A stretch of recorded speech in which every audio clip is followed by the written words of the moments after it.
Hello everyone, welcome in online political science class. In the last lecture we had learned chapter number 2nd, the electoral process, and in this part of the chapter we had learned about the introduction of electoral process and the election commission. Now today we are going to learn the next part of this chapter, and our next point is functions of election commission.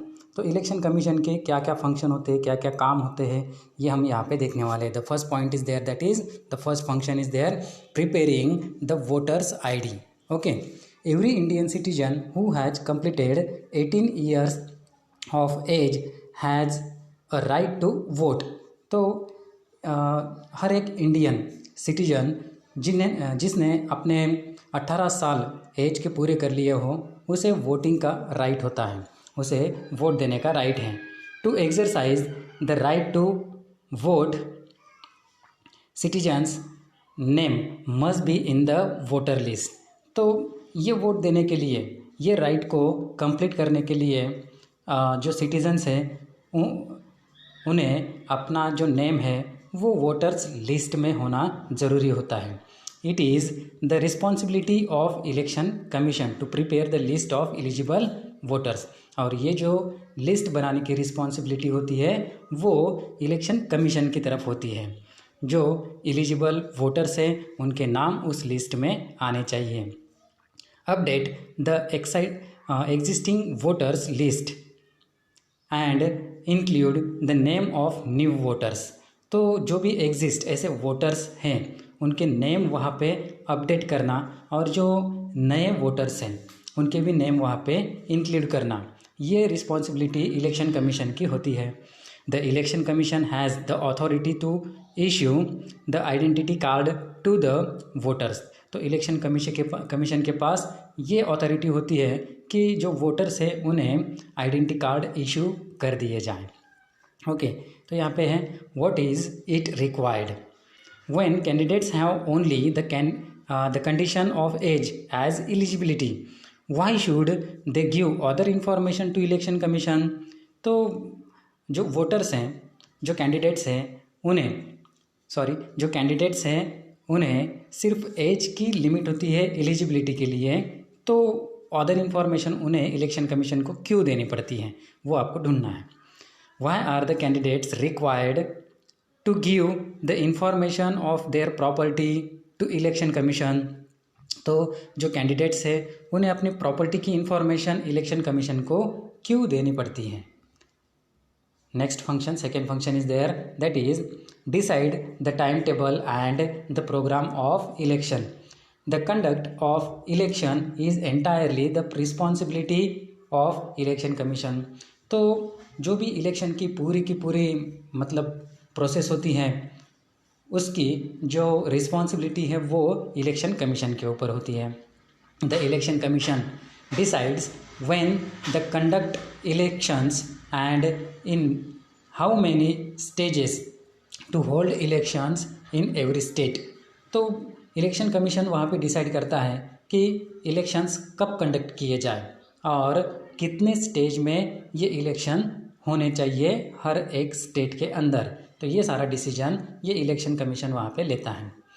Third function is there, that is scrutiny of application of candidate. After the election dates are declared, every political party select the candidate to contest elections.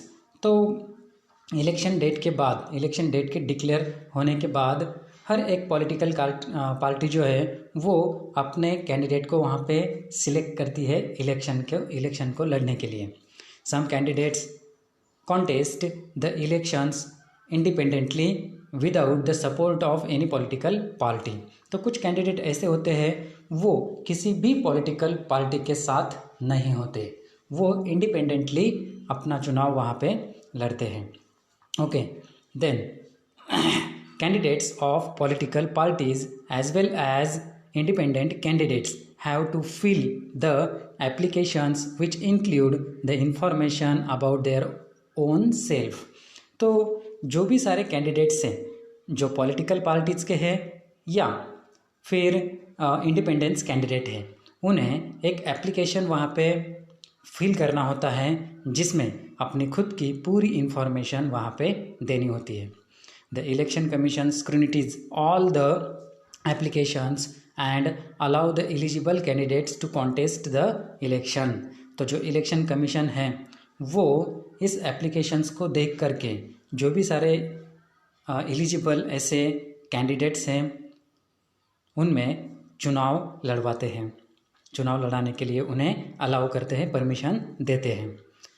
Fourth function is there, give recognition to political parties. तो political parties का recognition देना। We have a multi party system in our country. तो हमारी country के अंदर multi party system है।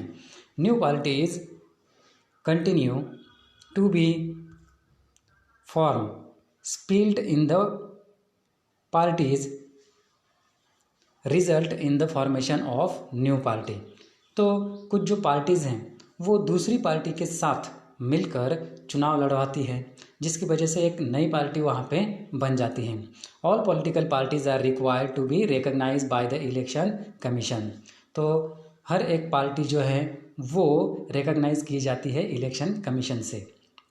Election commission also has a right to derecognize any political party। Election commission के पास ये भी राइट होता है कि किसी एक पार्टी को डीरेकग्नाइज किया जाए। The election commission also allots election symbols to the political parties. तो इलेक्शन कमीशन जो है वो जो पॉलिटिकल पार्टीज़ हैं उनके जो मतलब इलेक्शन सिम्बॉल्स होते हैं उन्हें अलॉट्स करते हैं।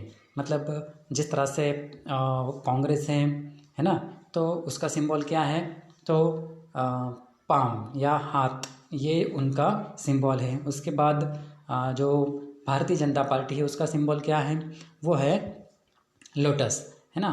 उसके बाद शिवसेना है ना, बो एंड एरो। इस तरह से मतलब वो जो सिंबल्स होते हैं उन्हें अलॉट करने का काम इलेक्शन कमीशन करती है। Okay, the next part we will learn in the next lecture. Okay, bye.